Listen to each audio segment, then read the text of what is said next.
Good evening, everyone. Welcome to another Bull House presentation. A production done by me, First Strike Vet, of amazing people to follow.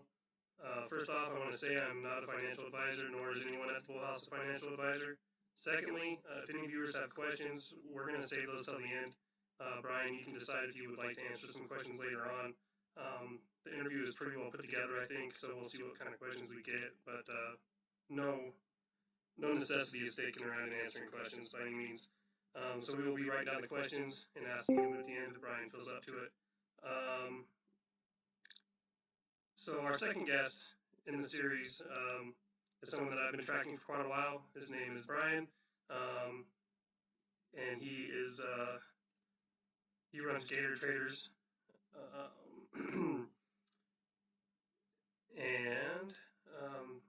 Why don't you just introduce yourself a little bit, Ryan? Married, kids, regular day job. Yeah, all of the above, actually. From Southeast Louisiana, I'm probably going to be the newest trader that you interview in your series. I actually actively started trading beyond just basic investments and some simple portfolio management. I actually started actively trading during the COVID crash because it seemed like a good time to start doing that with everything going on discount. Married, 5 kids, had a dog, got rid of the dog. From Southeast Louisiana, born and raised. I'm a former infantryman, veteran with the U.S. Army, and former law enforcement.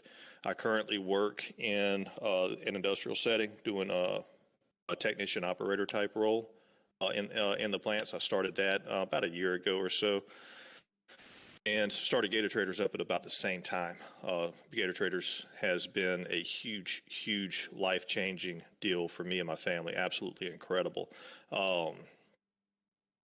And that's kind of the gist of it. I mean, just your typical everyday story of a guy living regular life and ended up finding something that kind of felt like a calling, kind of felt like a role, a way that I can contribute and give back to people. So I started sharing my knowledge, and Gator Traders kind of came to life on its own whenever I started putting out information about what I was learning about the markets and the trades that I was doing. It just became kind of its own thing. Nice. I'm going to put this out there. I'm also an infantryman. I was out of the 101st, so I didn't even know that about you, man. Appreciate your service. And likewise.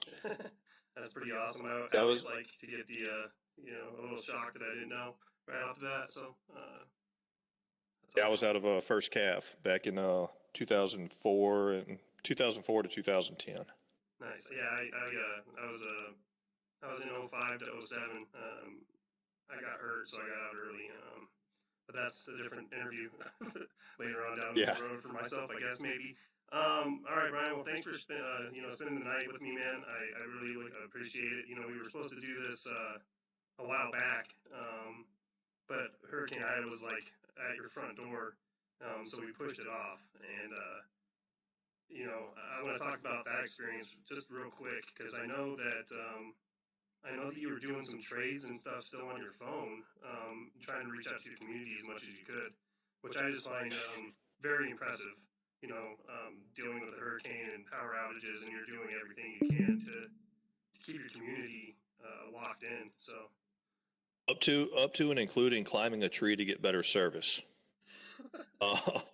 So I've been through a lot of hurricanes. It comes with the territory, living on the Gulf Coast, and I spent my entire life in Texas, Louisiana, Mississippi, predominantly Louisiana, and hurricanes are just part of it. It's just something we're used to down here. I have never been through anything like Ida, something that came. I live inshore near the Baton Rouge area, so normally hurricanes get weakened by the time they come to us. This one came through so fast and with so much ferocity that it didn't weaken. It hit us with the full strength almost of the storm. It hadn't weakened hardly at all. And the amount of devastation in this area is absolutely mind-blowing. The night of the hurricane was the first time I'd ever been able to put my hand on a wall and feel the wall move. It's like my house. So we were kind of freaked out thinking the house might get blown in just by wind force alone. It held up. We have no damage to the house at all, but it was a freaky night. And then, of course, the power outages, the water outages, we're still under a boil advisory or drink bottled water. You're not supposed to drink our tap water around here right now. And then, I was freaking out because, like I said, I have a business with Gator traders, but it's not so much the business aspect that was freaking me out. I monitor trades for people. I help answer questions, and these people, they become friends. They're important to me, and they, not being able to reach out to them is kind of felt like I had a responsibility that I wasn't able to take care of. So I knew my family was safe. I knew that my friends were safe, knew that my community was strong and it was going to heal. We did a lot of volunteer work, but in between running chainsaws and clearing roads and cleaning up yards and things of that nature, I was getting online whenever we had pockets of signal. And it was always got to check Gator traders. And then I even found 2 good crypto trades in the middle of all that somehow. So it's IDA was really crazy event for us. And I'm just glad that kind of my area is back up to normal. I mean, I'm sitting here talking, on the computer in my house with the air conditioner on. Our water's not great, but at least there is water. We didn't have that for a while. We got our electricity back. Phones are working fine. Everything's kind of easing back to normal. So in our area, there's some other places that are still hurting.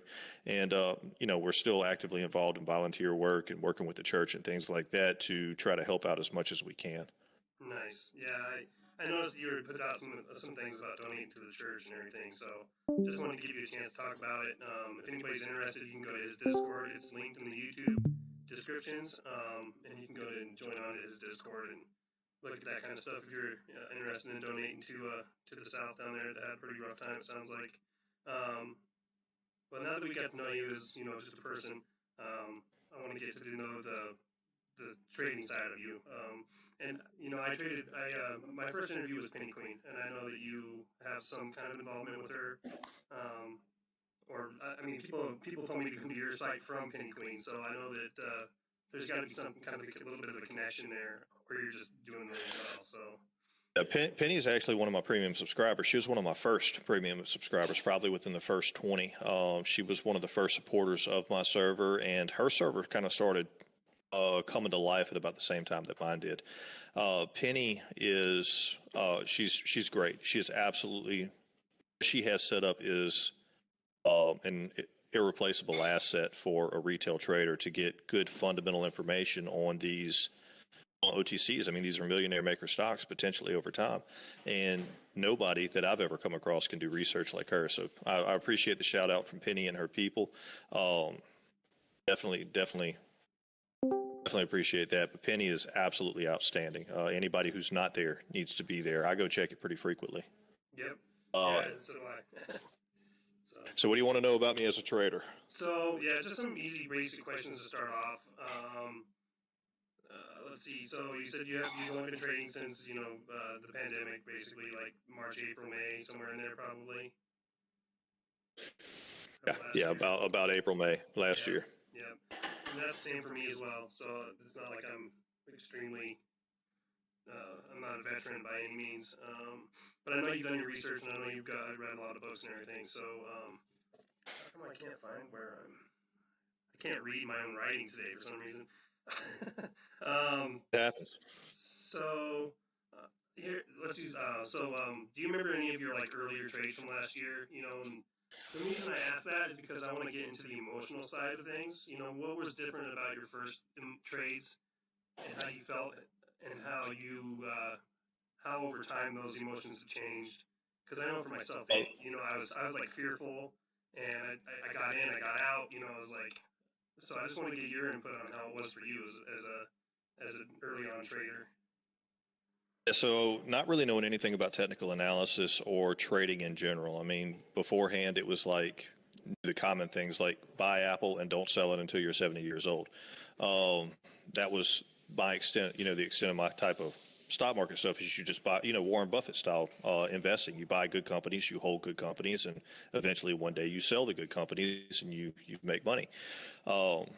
whenever the COVID crisis came, my brother-in-law actually got with me, and we started talking about getting into a little bit of trading, and specifically penny stock and micro cap, small cap stocks. And our first trades were things like Valeris was one of them. For example, it was sub $1. I remember that one. We ended up riding it up to about $1, and I'm like, hey, this is easy. It was like 30 cents when we bought it. We ended up riding it all the way up to like 80 cents or $1 or whatever it was, and it this is easy stuff. We got into microvision, and microvision just took off and went crazy. And me in my overconfident state, I decided to jump in Genius at about $7, $8 on its run up, and saw it go all the way to 11. Saw my account exponentially multiplied in minutes, and turned and walked away from my computer and didn't look at it for about 2 hours, and came back and realized that I had lost most of my money. I say 2 hours, it might have been 4 or 6, but I had lost a lot of money at that time. And I blew up that trading account based off of that one trade, and fear would be an understatement. Now, I became absolutely paranoid about trading at that point. So looking for my little 10, 12% consistent gains, started becoming like I was good with 2, and I ended up selling. You're not making any progress at all with a bunch of small gains, and it's not like I was slinging out $20, $30, $40,000. I was trading like $3,000, So I wasn't making any real money doing it. Kind of thinking it was a waste of time.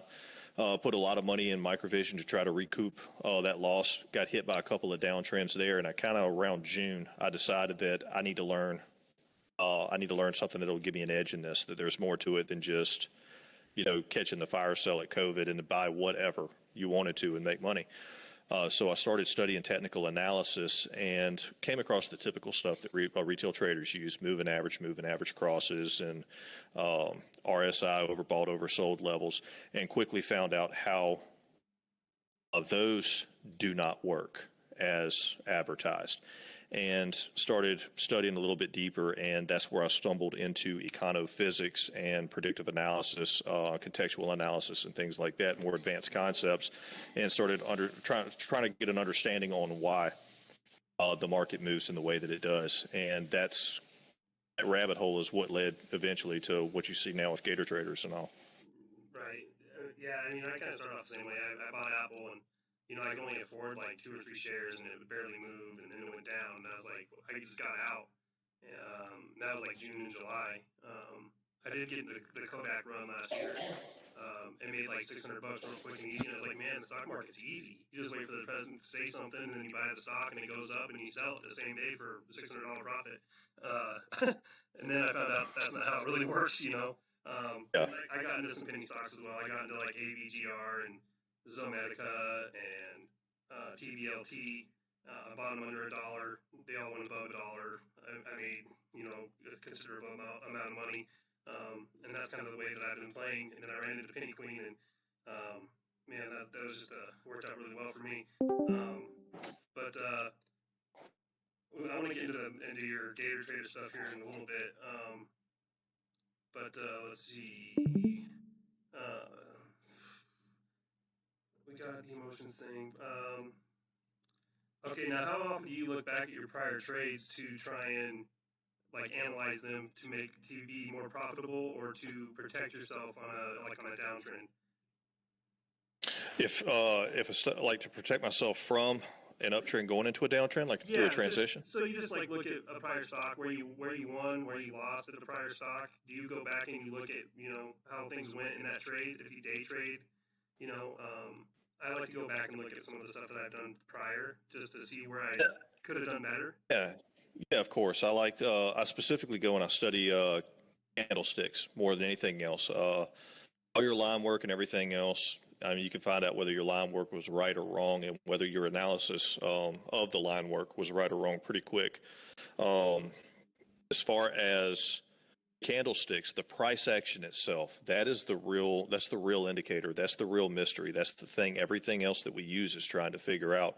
And I like to try to dive into the candlesticks themselves and try to uncover as much as I can about those little formations, those patterns, dive down into lower time frames or higher time frames, and see if that helps explain something that may have gone wrong. If I won, I don't need to really look at it as to why I won. I understand why I won. I predicted, I assumed that I would win whenever I went into the trade in the first place. But whenever I lose, I always go back and look at that to see what I could have done better or what I could have done differently. What was a signal that I missed? Right. Yep. I appreciate you, man. That's kind of basically the same way I look at that. Now, do you just buy shares or do you play options as well? I'll play some long calls and some long puts. And I'll sell options. There's advanced trading strategies like my buddies over at the Money Vikings. They set up some pretty advanced, or not trading strategies, option strategies. I'm sorry, but they set up some pretty advanced option strategies with like iron condors and vertical spreads and things like that. Same thing with paper gains. That's a new group that we're working with as well. Their paper gains is specifically focused on options.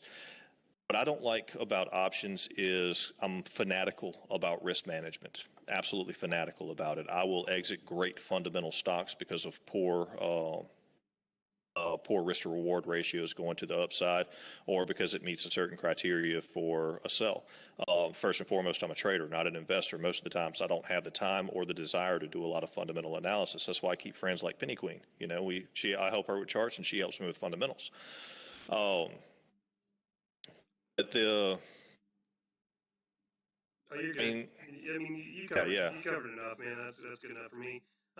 Yeah, and that's kind of what I gathered from Penny Queen and some of the people in the group is you're the charter and they're the fundamentals. You know, she does great DD. I mean, she does better than great DD. She does phenomenal DD. So she gets people on the phone. Yeah, I mean, just crazy. Yeah, she gets CEOs, man, to come and interview with, and that's amazing to me. So let's see. Um, let's skip that question. Do you consider yourself you're more of a day trader, kind of swing trader, momentum trader, more than a long-term investor? Hard to say momentum trader, because momentum trader, that would kind of imply waiting for the volume and reacting to movements in the market. I look ahead of that and I try to predict when the volume will be there. Timing the market's an incredibly difficult, if not impossible, thing to do. However, I have managed to get it right more times than many. I'm more of a swing trader. I really like 3-day to 5-day swings are my bread and butter. I really like longer swings, like 3-4 weeks as well. Some of the trades that I have right now going on, like GSAT, it started at 38 cents was my entry. I was planning on swinging it to about 45, 47 cents, somewhere up in that area, and it just kept going. And here we are nearing $3, and I still have 38-cent shares in my portfolio. So I will let a swing trade turn into multi-month, possible multi-year beast if that's what the chart's telling me that it wants to do. More than anything else, I let the chart decide the duration of my trade. I let the chart decide the direction of my trade, and I try to go in with an analysis as opposed to a bias. Right. Yeah, dude, I bought GSAT early this year, and I sold it because I played it once, and that was it. And I wish I would have held on to it a lot longer, but whatever. that's trading, right? Yeah, that's part of it. Right. I played it and got out, and I missed this one for sure. So how do you find your potential swing trades? Do you just go through a bunch of stocks, or do you have guys, putting stocks out to you all the time that to look at? I know. Well, both. One of the perks of being a premium member at Gator Traders is the full premium. I have a premium basic, which is just like an alert service, and then I have the actual premium membership. The premium membership, these people, I have a room set up for it where they can request an analysis on a chart, and I'll give them kind of a snap analysis, basically up, down, and how much, and whether or not it's even worth looking at or trading at all. And a lot of times it's people looking for exits, or sometimes it's people looking for entries, and we've avoided a lot of bad entries, and we've picked up a lot of good stock tips because it puts my premium membership somewhere around 300 to 320 people is where it's been fluctuating for the last month or so.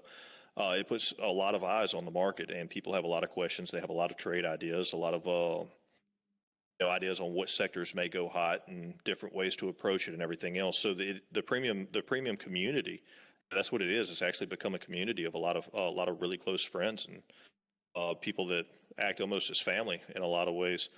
it puts a lot of eyes on the market, and of course, most of those come to me, so that helps me build a really, really massive watch list. I have a watch list somewhere around 700 tickers now.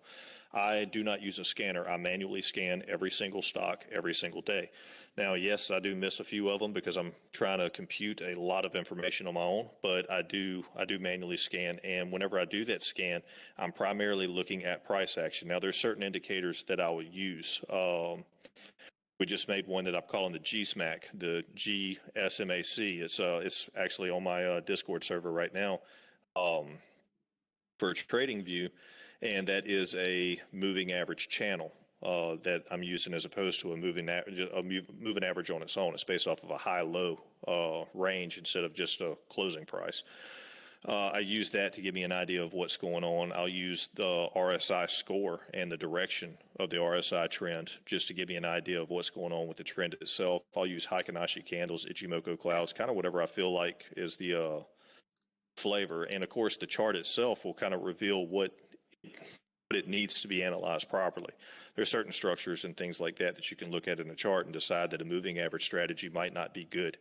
Because it's a ranging market, for example, or if it's a trending market, then certain moving averages will do better than other strategies. So it kind of depends, but mainly I'm looking at price action, and I have a couple of tools that I use to kind of help me hack into the price action. Whenever I actually start analyzing a stock, whenever I sit down to decide that this is something that's a little bit more interesting, that it's worth a little bit more attention, that's whenever the fun comes into play with econo physics and contextual logic and things like that. Right. Yeah, I mean, like RSI, if you're looking at RSI, I like it to be around 50, 55. But I also Yes. want to find the volume too, right? Like, and we'll get into that too. I don't want to get into too much of your stuff that you that's in your Discord and in your services. I want people to understand that you do know what you're talking about, and you do a great job at making profit. So let's see. You basically answered a bunch of these questions in a row here. So let me find the next one that makes sense.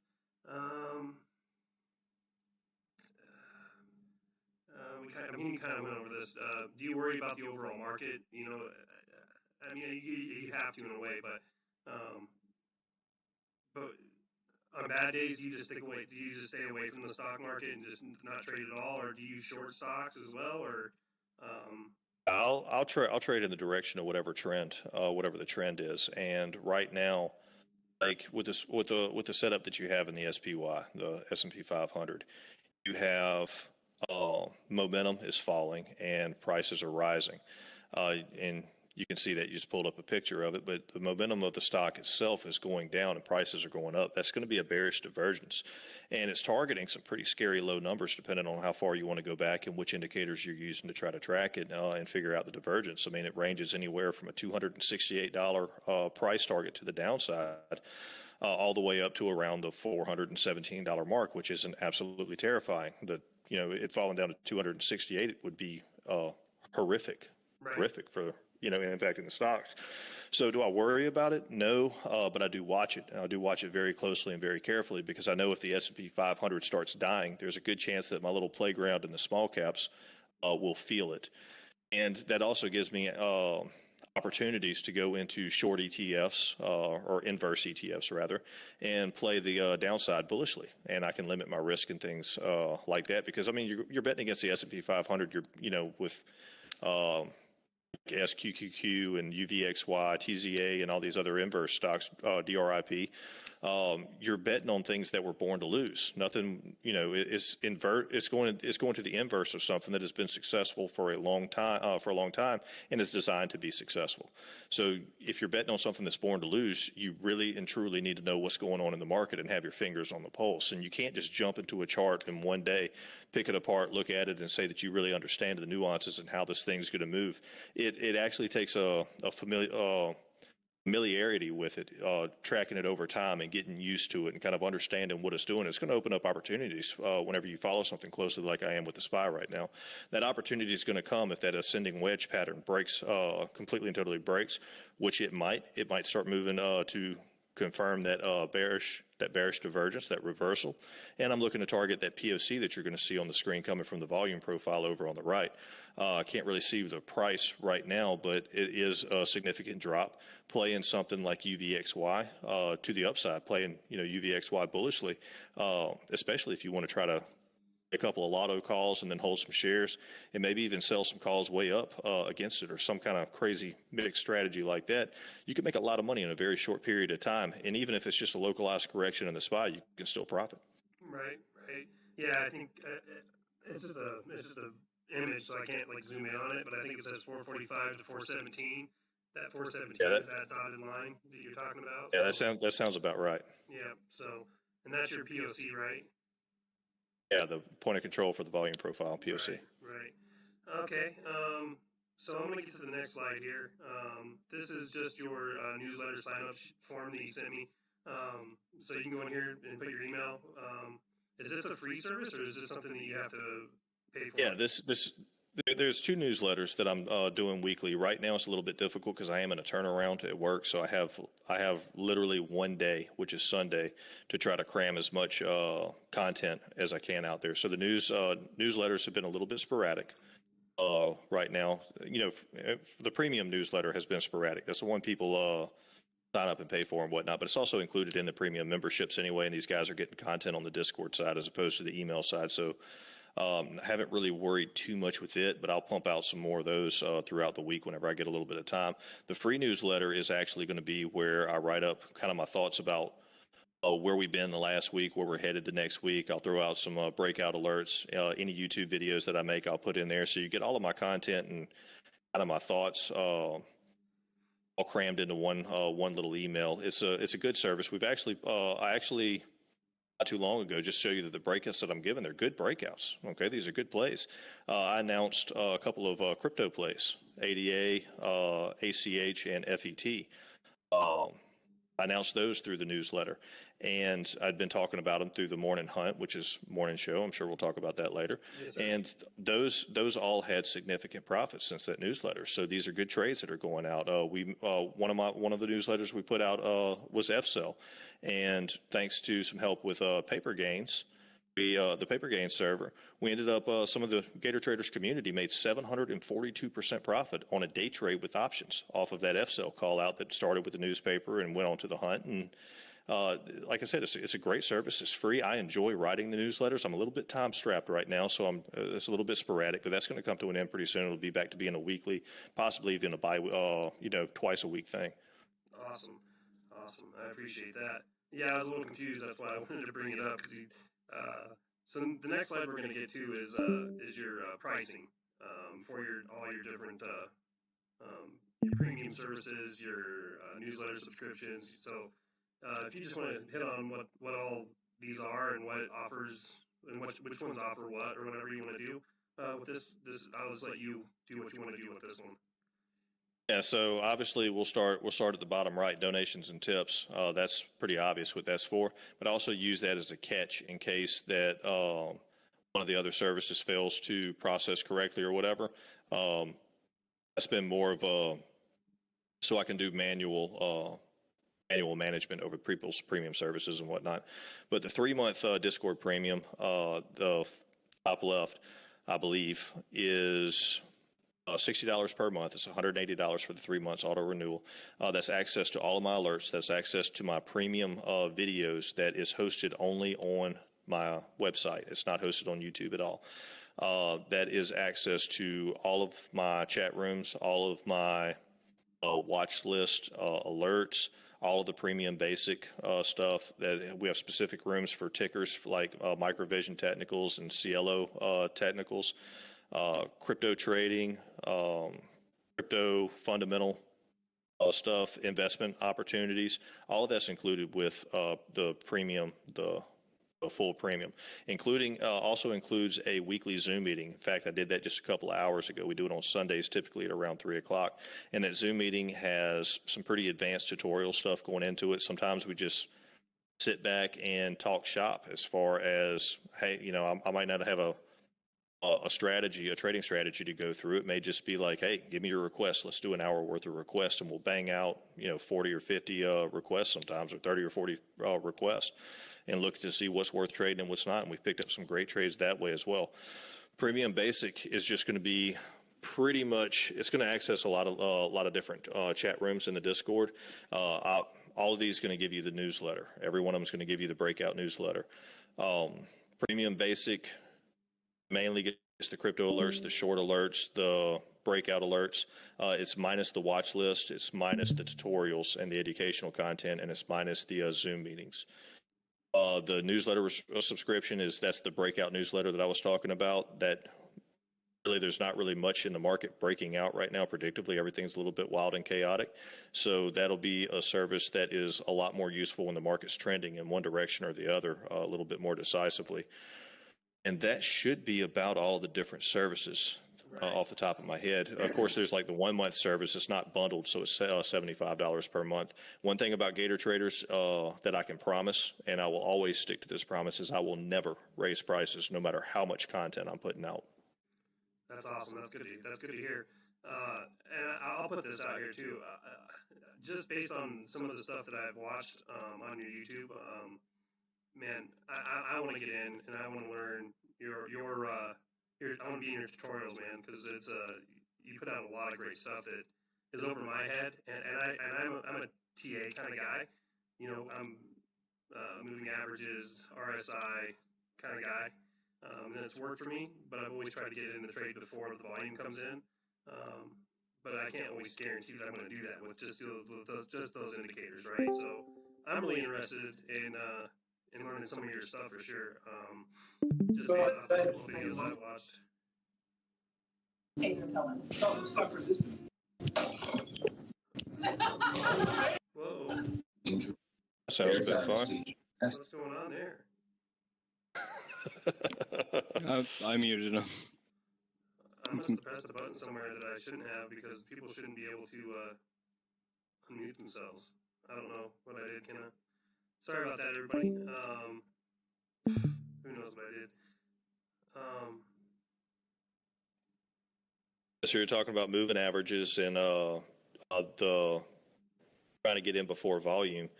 I'd like to touch on that a little bit. Is that a moving average is built with lag in it intentionally, right? If you're taking an SMA, for example, say it's a 14 SMA, which is the default on TradingView, then it is built with 14 days worth of lag in it. So it takes time to react to trend. Now, a moving average is a trend indicator. It's not a support and resistance indicator, though it's frequently used as such. It's to give you an idea of how much price or what direction price is moving over a range of time. And it obviously takes time to bend it in the opposite direction whenever that trend changes. And a moving average becomes absolutely useless in a ranging or a sideways market, because you'll get a lot of false signals, as I'm sure you've ran into in the past, especially with longer moving averages like shorter moving averages like a 9-day or something like that. Or whenever you start moving to whole moving averages and they're so fast, you can get a lot of false breakouts. Moving averages are absolutely great whenever it comes to trending markets, but absolutely useless. And along their strategies, their crossover strategies and such, become absolutely useless in a ranging market. There are ways to get around that. That just means that you're trying to use a screwdriver as a hammer. You're using the wrong tool for the job. Now, a lot of the time, stocks spend a lot of their time in ranging conditions, or Brownian motion, which would be unpredictable and chaotic motion. You can hack that by looking into the underlying geometry of the market, whether it be through econophysics or by grounding your line work and such into chaos theory. And that's where Gator Trader steps in and does things a little bit differently. Of course, I'll use, you see in the picture right there, you'll see EMA ribbon. Of course, I use moving averages. Of course, I use RSI, MACD, and things of that nature. I'm not a fan of the MACD, but I'll use it if it's the right tool for the job. But sometimes your simple line work needs to be a little bit more abstract. Sometimes your pitchforks don't need to be anchored on an ABC point. Sometimes your Elliott waves actually span off into chaos theory, and your Fibonacci tools and things like that. And that's where I break down what's not shown on the chart, because there is no such thing as anything that moves chaotically or unpredictable in nature. You just have to get to a higher level to understand the order in which it's performing. And that's where I focus my studies in technical analysis, and that's why I ground everything in the basic laws of physics and psychology. Right. Yeah, it's some of your stuff is over my head, man. But I mean, yeah, I've used MACD and I use like a volume indicator, you know, those kinds of things. But those are all like in the present, right? Like, yeah, I'm more of a day trader in my kind of work that I do, and I do pretty decent. But I'm also really busy at work and everything else. So lately, I haven't been doing a whole lot of day trades or anything like that. But For day trading, I don't get into the econo-physics stuff very much because VWAP is so good at what it does. right, right, yeah. Bollinger Bands are so good at what they do, but if you're going to talk about long-term swing trading, especially in ranging market conditions, which most of the small caps are in right now, you're waiting for a 250 cross or a 1030 cross or something like that. You're going to be behind the market. You may miss the trend altogether, or you're going to get false signals that'll probably cost you money. Right. Yeah, and I'm usually only day trading anything that's trading above its 200 EMA. Is that EMA? Mhm. Yep. I only day trade stuff that I know that's already in an uptrend pretty much, and I'll take the 10% win, and because I've got a 10% win is pretty decent for me nowadays. So, but yeah, I like to trade anything that's over a 200 EMA, and then just use my indicators as much as I can, and buy low and sell high when it's and that's Or buy high and sell higher, or short it to oblivion whenever it breaks down. I do it all. Yes, sir. Yes, sir.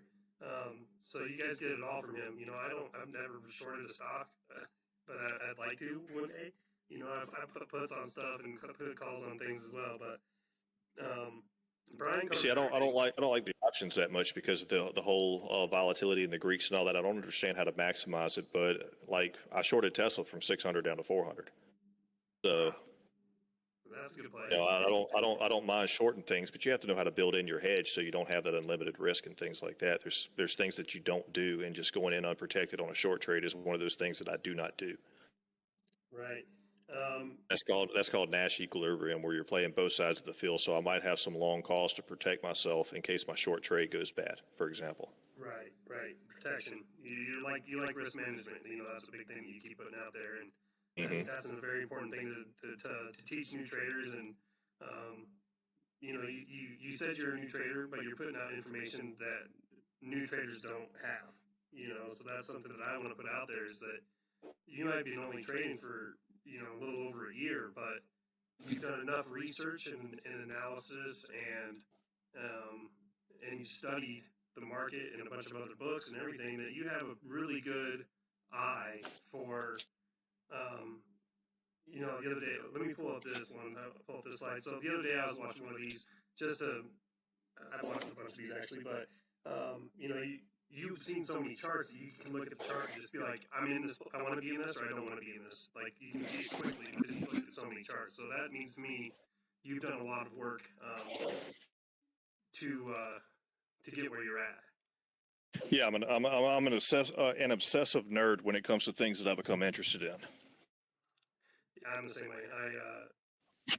I was 3 or 4 hours a night for months just to get to where I am now, and I've fallen apart a little bit based off my work and everything. But that's the reason I have you here, is because I'm like, man, this is really awesome. And I'm a part of this Bull House. We've got a lot of members here, and I like putting people out that I think are awesome. That's why I'm doing these interviews. Penny Queen was my first one. You're my second one, and I don't want to reach out to the people that have names already. I want to find the people that are doing the kind of work that you do. Build a community that you trust, and start trading within that group. You know the guys' names that bring up good charts all the time, that you guys can trade off of, and I think that's an important thing. The more, like you said, more eyes on the stocks equals better plays. Well, I mean, that's how the hedge funds and everything else works. It's not one guy sitting in his basement. As much as Wall Street Best would like us to think that's how it works. Those guys have teams of analysts whose jobs is to filter out information and do fundamental research and technical analysis and everything else under the sun. And we're kind of working the same way. We have people that.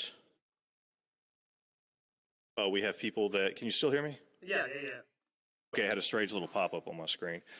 But we have people that like playing options. We have people that like doing shorts. We have some people that hate doing shorts. We have some people that are buy and hold. We have other guys that are day traders. We have some guys that have gotten really good as far as picking apart charts, and I've given them access to other rooms where they can talk to other members, and I've given those guys discounts to their premium services, permanent discounts, because they're contributing so much to my business that it would be insane for me not to give them some kind of perk, even though they don't ask for it. Most of them say that they thank you, but I don't need it, but I give it to them anyway. So. Yeah, and that's what I noticed. You're an honest man. You like you served in the military. You work you're in the industrial side of jobs. I'm a plumber. So I'm a tradesman myself. And I just try to be honest as I can with everybody inside my own Discord, or not my own Discord, the Bull House. And the Bull House is like a broader market source. Kenna, she does a lot of work with. Man, the last few weeks she's done NFTs, she's done cryptos, she's done GME conversations, she's done AMC conversations, she's done historical background on all the markets, like oh geez, I can't remember dates all of a sudden. But, she does historical backlogs. Like the other day she was talking about Rome, and like the fall of Rome. So we like to cover all sorts of stuff in the Bull House, and it's a community, and like you said, we have these people that just, everybody kind of just goes their own way and then comes in and brings whatever information they have, and I think that's a way to beat the hedge funds, and make profit whenever you can. And I don't want to say beat the hedge funds. I guess it's just you want to get into the stock before everybody else does and watch what happens. Yeah, that's why I was on a podcast with the Money Vikings with Bob, Jerry, and Greg, and just a quote popped up in my head. I don't know if I'd heard it before, if I'm the first person to ever say it, but my job as a trader is to sell to the guy who bought too late sell to the guy who bought too late and buy from the guy who sold too early. And really and truly, my job as a trader is not to try to revolutionize Wall Street and stick it to the man and go to war against the hedge funds and such. It is to take advantage of people who aren't managing their positions and their money correctly. That's literally what we're trying to do. Is we're trying to Robin Hood the market to bring money back home to the home front here. And it started making sense to me, and this is why I started moving towards the efficient market theory with a lot of things in supply and demand based trading and accumulation distribution strategies, so on and so forth. Is I decided that who am I going to who am I going to gamble with? Who do I want to have my back? Do I want to have an army of disorganized retail traders having my back whenever I put money on a trade, or do I want to have these market makers, having my back? So it became a really deep study, and I actually met a couple of market makers, and I have a good relationship with one of them, who kind of started unlocking some secrets to the charts for me. And I say secrets because it's stuff you're not going to find on Investopedia or easily available on YouTube and things. There's other guys that make their business the same as I do, talking about these strategies, these techniques of how to figure out where these major players are and what they're going to do and how to spot it whenever they're doing it. And I like to take advantage of those situations because these guys are the guys that buy with $10 million positions over time, and they're the guys that make uptrends and downtrends happen. They're the ones that give you those crazy candles that don't make any sense because they manipulated the price action in their favor. I want those people on my team because I can't rely on a horde of retail traders that I don't know and I can't communicate with. So at least the market makers, they leave clues on the chart. And if you search those clues and filter out fundamental bias, you can use fundamental bias. Fundamental bias is a very useful thing in the right context. But as far as searching for trades and technicals and stuff, you don't really need a whole bunch of fundamentals. You need to know where the big money is. You need to know what they think about the fundamentals. That's more important than what you think about it. Right, 100%. Yeah, my money's not going to move the stock. I guarantee that much. So I definitely would have told you. I've only done it once, and that was because I was the only person that bought shares in that 5-minute period. I bought 1,000 shares of something. I forgot what it was, and I actually moved the ticker, but it was literally the volume was 1,000, and that's how many shares I bought. So I moved a stock once in my life. Yeah, nice. I can say I haven't done that yet, but maybe one day I can. I'm gonna go more in the morning hunt. I watched one video. I think it was last week. You actually said, well, I can't talk about this stock too much, basically. It's one of my premium it's one of your stocks that you're talking about, your premium thing, and you kind of went over it, but you didn't go all the way through it. So I want to talk about what you do in the morning hunt every morning. Is it every morning? It's supposed to be, well, I work shift work, and my job usually starts I got to wake up at 2, and I have to be there for 4. So the morning hunt is on days that I'm off, and right now I'm not off very much because we're in a turnaround. So the morning hunt is really like the every other week hunt. Pretty soon it'll be the morning hunt again, and I'm aiming to go full time with Gator traders within the next 4 to 6 months. I'm hoping that I'll be able to do this full time, but it is a kind of a news show. I troll CNBC's news because their news is pretty ridiculous, in all honesty. It's troll worthy, so I spend some time going over that. Sometimes we find some good stuff there. It's worth looking at, so we find some good stuff there. I give some commentary on the news. I kind of break down what's going on for the day as far as, their spin and their perspective is, and then we go over some charts. Every day on the hunt, I go over the SPY, the NDX, and the total crypto market cap. Those are 3 that never change. I've been watching gold really closely. Gold's ranging, and specifically, I'm talking about not Barrick gold. I'm talking about the gold spot price per U.S. dollar per troy ounce, and it's stuck in a ranging motion right now. I'm expecting gold to break out if inflation continues at the rate that it's currently going. I expect gold to break out. I think there's going to be a lot of opportunities in the gold market coming up pretty soon, so I cover it every single morning, and then I move into a random array of stocks, and these are chosen based off of certain setups. Kind of don't want to give out any bad information. I will tell you if something's going to go down, like some of my favorites like DPLS, CWSFF, Microvision, things like that. I'll say, I'm not afraid to tell the bulls in my community that you are in a position where you should either take profits or get ready for some pain. It is what it is. Stocks go up and down. Predominantly, they're designed to go up, but unfortunately, they don't always do that. Otherwise, this would be a very, very easy game to play. I like to try to find things that are close to breakouts. For one, it helps people. It genuinely helps people. If I can say like, hey, look, like SENS, SENS, I wrote a blog article, I think on July the 17th. It's on my neglected blog right now. I haven't had time to do much with it either.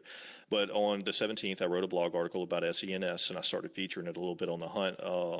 I've visited it a lot on the premium side of my server, and it has made a remarkable run. I mean, just an unstoppable bull run for a long time. I'm not afraid to give out, like I said, I'm not afraid to give out good information and track that good information. There are certain things that because of the way that I analyze it and I have to break it apart, there's certain things that I want to keep on the premium side. Those people deserve to have different content than the public. They're paying for it, And the one that you were talking about is BCAP, Blue Knight Energy. That's a dividend stock. It is nearing a possible technical breakout. Now, granted, I don't expect it to be a monstrous technical breakout. I'm talking like 7-8%. But 7-8% on something that's paying you dividends and you can reinvest back in yourself puts you in a great position if you're in there early. And I think we're in there pretty good. Most of my people are up about 1 or 2% on it right now. It's just trucking right along. It doesn't pay big dividends. It's only like, I think 4 or 6 cents or something like that per share. So it's nothing massive, but it's those types of plays, those types of dividend paying stocks is something that you're going to want in your portfolio. It helps to get that passive income, and it builds a position all on its own. That's good investment. That's smart investing. Right. I agree. Smart investments is a good deal. I did hear you say ticker CWSFF. I think that's CWSFF. That's CLO. That's CLO. Yeah, that's one of the Penny Queens plays. Yeah, she's the one that got me on that. Somewhere around 50 cents or so, she started talking about it. She probably talked about it earlier than that, but I may have ignored it because of a technical setup before it exploded into the 50-cent range. And once I found out exactly what it does, she phoned for, I don't know, probably an hour and a half one afternoon, and we went over it, and she gave me everything that she knew about the company. And I started talking about the charts to her, and we went back and forth, and we decided to go ahead and pump it out to both of our communities. And I use the word pump as, not as in falsely giving out information in order to inflate a price. I'm talking about making sure that people know about it because this is a potentially awesome investment over time. And we got in. It ran up to $1.30, $1.40, whatever it is. And I told my premium people, I told people on the Penny Queen server that this is your profit taken. I'm not. I didn't take profits. I didn't take profits until the CEO had his webcam that didn't, or podcast that didn't go so good the other day. I took some profits on that one and, scalped it back in. But that's one of those that I cover publicly. I have a CWSFF or CLO chat room in my server that is free for everyone to use. The fundamentals as well, the technicals I keep on the premium side though. Right.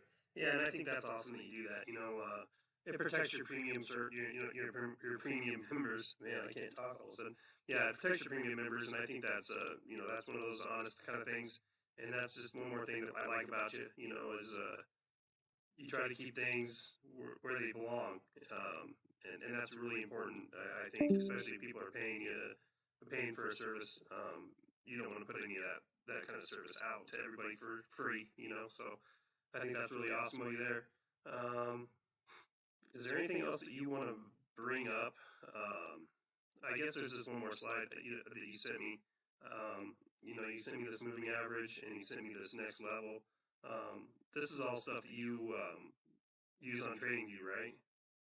Yeah, I designed that with PowerPoint, but yeah, I use TradingView exclusively for charting. I don't get any kickbacks for promoting TradingView, none whatsoever. I'm not affiliated with them, and in fact, they have suspended me 3 times for breaking their house rules for really stupid mistakes whenever I write custom indicators.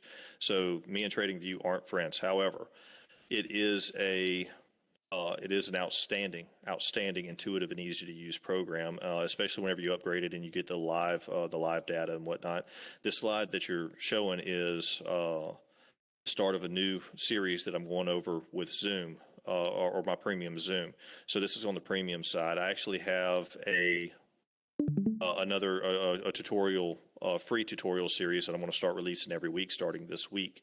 Kind of the same thing, but different set of strategies. It's going to be more basic strategies, a little bit more common stuff.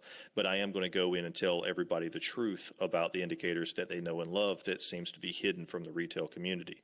So it is going to be, that the free stuff is going to be next level. There's going to be information that you've never seen and never heard before anywhere else. And I'm going to be pushing out there. Like I said, I'm going to try to release a video a week.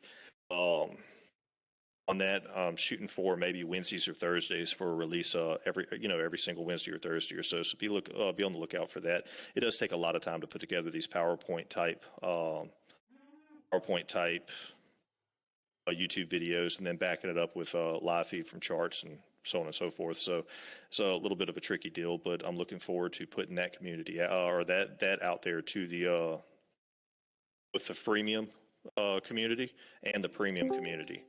Because I'm gonna have 2 different tutorial series going 2 different ways, plus continuing to build my premium econophysics and predictive price analysis series. I'm still working on that as well. That's going to be about 150 to 200 videos, 150 to 200 videos by the time it's done, and I think I'm about 40 in right now, maybe 50. Yeah, so if you, I'm telling you guys, this is a guy you guys want to follow for sure. I've been tracking him. He didn't know that I was tracking him. I've been in his Discord, and I maybe put out a couple of things, but nothing that he probably would have caught on to. So that's the way that I kind of pick out my people. I find them, I watch them for a while, and when I decide that it's that there's somebody you should know of, and at least hop in their Discord and see what other members are saying. I bring them in. So I've been tracking Brian for a little while for sure. I think I've been in your Discord for maybe 3 months. Just kind of tracking people. Oh, wow, that's a good long time. Yeah, and like I said, I've been kind of hiding out in there. You just switched your Discord over, so I was kind of getting a little bit of everything. But you just switched a lot of stuff over to the premium service just recently. Yeah, that's because we started getting a lot of because I have ticker specific chat rooms and kind of catering to different areas of that community with social media and whatnot. I'm getting ticker specific problems that are coming from those chat rooms, like especially something like Microvision that is just crazy. They have some psychotic people that are really hateful in that community, and of course it takes away from my time for my premium members to try to manage those types of issues. So that's why I pulled some of those rooms up to my premium level and kind of got rid of just instant access. Some of those are level-based access and whatnot, was to get rid of some of those problems and those disruptions. And it's to protect my business, to protect my premium people, but it's also because I don't feel like dealing with the same type of drama that I built this community to get away from. I built it to get away from all the hostility and the disgusting comments that you get all over StockTwits and Yahoo Finance and things like that. I don't, I want to build a positive environment where if you want to be bearish on Microvision, for example, that's fine. I will protect you from the bulls, but keep it civil, keep it intelligent, right? We're not, this is a turd stock and it's going to die. That's not contributing anything to it. I've been bearish on Microvision. There's aspects of the company that I'm bearish and I'm publicly bearish about. There's things that I like about it bullishly as well.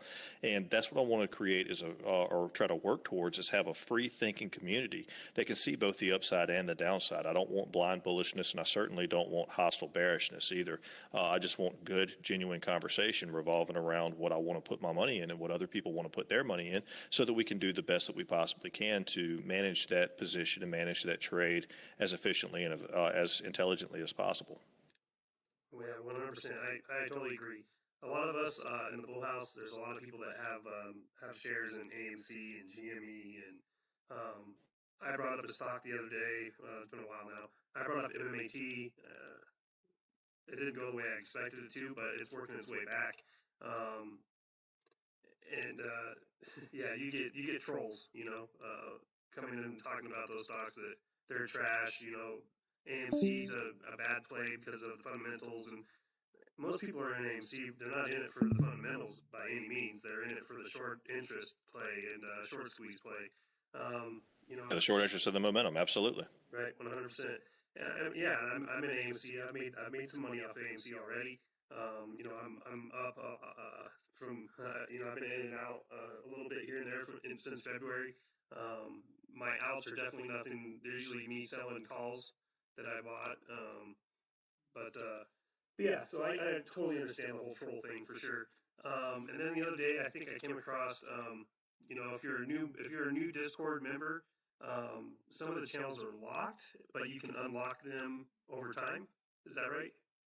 Yeah. So we have the Me6 bot. He manages people's levels for them, and you gain levels by chatting. So there's tons of rooms like Stock Talk and General Chat, and some sector type rooms that you can go in and you can interact with. You can put up your favorite memes and jokes. That's a room that some people like to use, and you can gain experience points through the bot.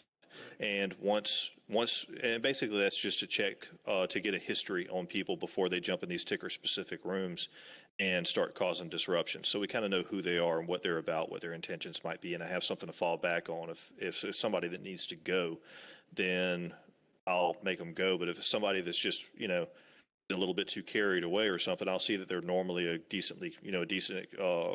make decent contributions and stuff like that to the community, and we're a little bit more lenient on things like that. So it gives me something to work with and gives me a little bit of evidence as to what type of individual I'm dealing with and whether they need to be just banned and kicked off of the server or if they just need to be taken aside in a direct message and like, hey, can you cool it down a little bit, please? Right. Yeah, and the reason I put that out is, if anybody from the bull house decides to go over to your Discord, they can understand how kind of things are worked over there. You got to work your way through a few little things to get farther into it, but his Discord, there's a lot of information in there. You have the Viking King, the Money Vikings. Sorry, the Money Vikings. You also have Chartology over there. You have we have both of those. We have paper trades. A little bit with paper gains. We have me and him have talked, and we're working out some type of mutually beneficial system to where we can share content between our two servers and our two premium communities. But we haven't actually sat down and finished ironing it out yet, and we haven't done the the Discord setup that we would need, like the logistics behind it. And it's mainly due to my schedule more than anything else. I have enough just trying to manage my own premium community right now. But yeah, we have Chris with Chartology. He's a buddy of mine that I met through Microvision back through last year, and he joined my server. He decided to start up his Patreon service, and I reached out to him and said, "Hey, let's go ahead and tag team, getting the Discord service out there, and we can help each other as far as advertising and all that goes." So Chris became my first partner, I guess would be the right word, and he hosts his Chartology Patreon and his premium content on the Gator Trader service as well. It's separate and independent. If you get my premium, you don't get his Chartology or vice versa. You'd have to buy them separately. And then there's the Money Vikings. The Money Vikings, they invited me to do a podcast. They do a podcast every Sunday, and the Money Vikings is a little bit interesting, and some people here at the Bull House would probably like to check them out as well, because it's not just stocks. It's not just another stock picking service. These guys talk about real estate investment and taxes and really anything having to do with individual wealth building and individual wealth protection, as well as investments and trading. So there's a lot of variety between those three companies on the Gator Trader service, and there's three different premium services you can pick and choose from. You can bounce in and out. No hard feelings either way. If you're a Chartology member, I don't treat you any differently than if you're a full-blown Gator Traders premium member or Money Vikings member or whatever. Some of these people have memberships to all three services, and they are extremely happy because these people are winning day trades over there with Chris, banging out 200-300% swing trades over there with me, and then they're taking that money and they're buying apartment complexes because the Money Vikings told them that would be a good thing to do, and this is how you're going to do it. This is how you get the maximum benefit from it. So the Gator Traders server so far has created 19 new millionaires in 2021. The different types of information that we're putting out, the different trades that we're pumping out. That's amazing. That is so amazing. I probably shouldn't have brought all those up because those are all people that are I'm very interested in. I haven't been following the Money Vikings much, but I have been following Chartology a little bit. You guys might see those guys in the future in some of these interviews as well. I found this community through Penny Queen, and everybody just links me to another group of people that are just amazing. I got brought into Gator Traders, and then I saw everything inside the Discord, and this community is, between all the guys that are working there, between the Money Vikings and Brian and Chris and Paper Gains. This is the reason that I brought these interviews together, because I saw all the potential in all of them. So I have to say, Penny Queen brought me into this Discord, and it's been amazing to find so many. Like I said, I've been in the Discord for about 3 months. I'm probably like a level 1 still, because I haven't been putting out any content. But that's why I'm here, and that's why I'm doing these interviews. I'm going to be reaching out to Chartology. Eventually, I want to start tracking the Money Vikings. I watched Penny's podcast through them, and man, it was a great show. It was a great podcast. It was fun, and you're right. They don't just cover stocks, and I think that's important. One of the biggest things I always put out to my community is capital gains and wash sale rules. There's a lot of new traders that don't even know anything about the wash sale rule, and that's like the one thing that I get worried about is people don't track that, and they sell a stock for a big loss and then they buy it right back in, and they think they're going to make money, and they'll make $300 off of it after losing 1,000 and think that they're doing okay, but they're still really negative. So that's the stuff that I try to watch out for as well, and I think it's important that the Money Vikings cover a lot of that stuff. So eventually I'll start watching those guys as well, but obviously you can tell that I kind of track people for a long period of time before I even bring them in for an interview. That's the wise thing to do. That's the right way to do it. Yeah, that's the way I figured as well. So I don't know when the next interview is going to be. I haven't reached out to anybody, just to put that out there to the group, to the YouTube channel. I've only done 2 interviews. Those 2 interviews, Penny Queen and yourself, were the 2 that I was really interested in. We always get new people in the Bull House that are kind of new traders, and that's why I reached out to you first, because the way that your tutorials and everything else that you offer inside your services, your paid services, and eventually it sounds like you're going to do some of that stuff for free. So everybody, this is a great guy to go and pick his brain and try and learn what you can from him, and not just try and trade off of the VWAP and the moving averages. You want to get in plays ahead of time. I mean, you want to, yep, absolutely. You want to have a prediction, and you want to know how to react, whether your prediction is right or wrong. So you want to be able to know where the stock is heading right now, what it will probably do at certain levels, and have a play to the top side and to the bottom side, because that gives you an option. Not an option like a derivatives play, but it gives you options to play it to both the down or the upside, because if it breaks a certain level to the downside and you were expecting it to bounce, then you know that you might have the opportunity for an outstanding momentum-based short trade, or to buy some puts and just ride those out for some quick cash. But if you catch that bounce, especially if you know the levels to look for based off of supply and demand rules and Fibonacci and things like that, this is all things that I cover, then if you know where those bounces may happen at and you catch that bounce, then you just entered the market at this bottom edge, and you know exactly where it's headed to its top edge based off of those same principles. So that's my tutorial system, it sounds really advanced, it sounds really complicated. I take people from step when they first open up their chart and they don't even know how to use the indicator button on TradingView. I take them from there all the way to chaos theory with pitchforks, and into Gann's square of 9 and Gann fans, and the crazy, more obscure things that you've never heard of that are available on all these trading programs and nobody knows how to use correctly. And I can point you out to the different videos and tell you exactly why those videos, these people who have invented their own methods of using them, why they're wrong and where their analysis is going to fail at based off of that. That's one of my big things, is I always struggle to do things the right way. If we're not going to do it right, we're not going to do it at all. That's just my approach to really everything in life. I would rather sit on my couch and do nothing than to go out there and do something halfway.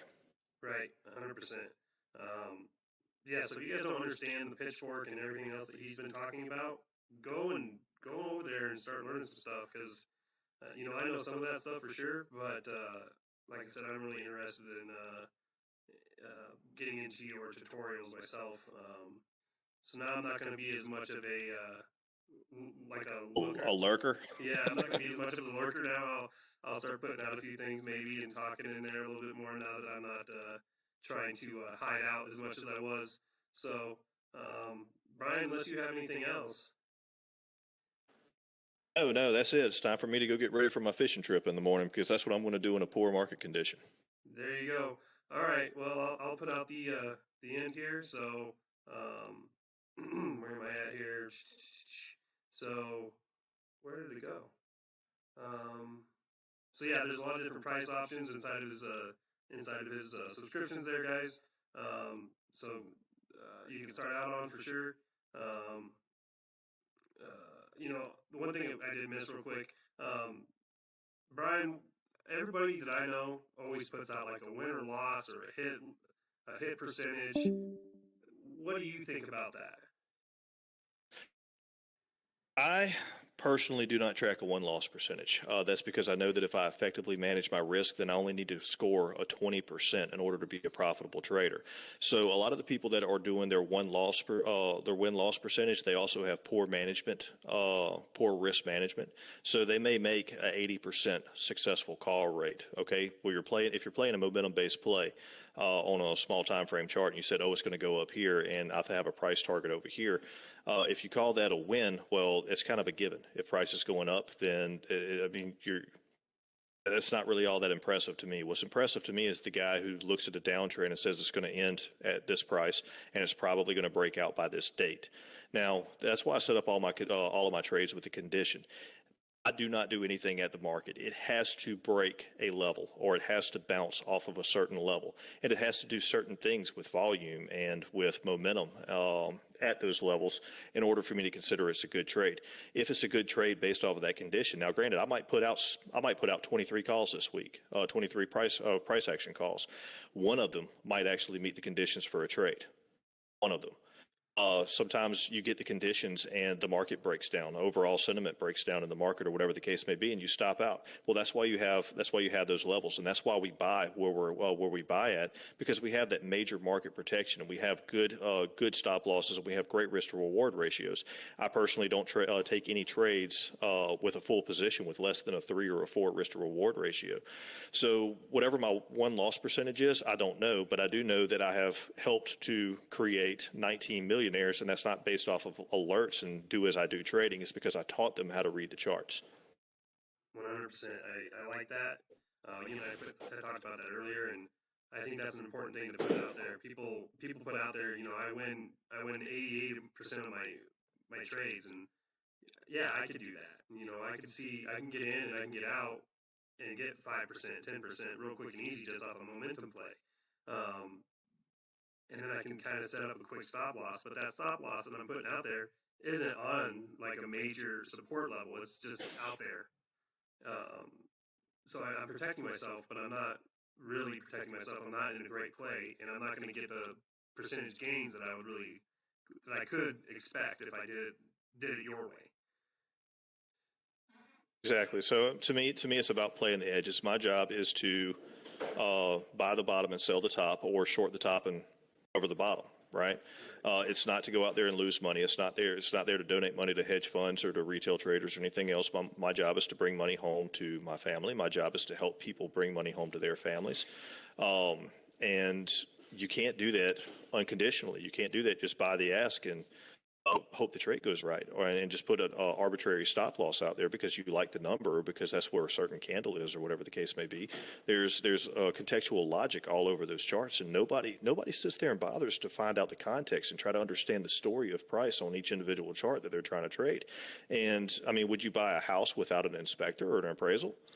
Would you buy a car without test driving it? No. Then why would you buy a stock without at least understanding what's going on in the chart? I mean, so what about the fundamentals? Who cares about the fundamentals? No matter how bullish you are about something, if the market hates it, it's going to go down.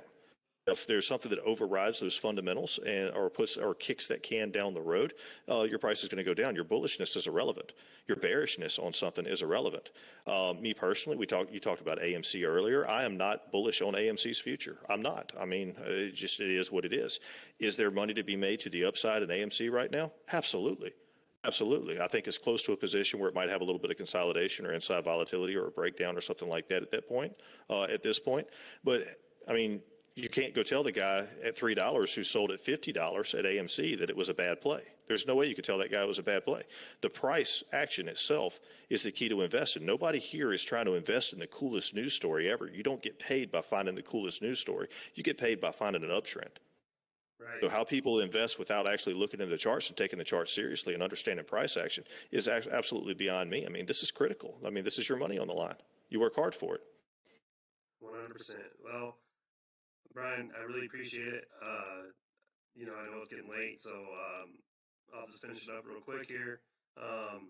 So all the Gator Trader links are in the description of this YouTube video. Please go check them out. This is the one and only time you heard it all night from me. If you guys like the video, hit the like button, share it, subscribe if you want to. This is just me. I'm going to do that. This is just me just trying to pass along some information, some great people that you should be following. When they're talking stuff about that's over my head, it's I'm amazed. So go over there and check it out, guys. I really would appreciate it. That's all I have for tonight. Once again, thank you, Brian from Gator Traders, for joining us. Thank you. I appreciate it. Yep. You guys all have a great night.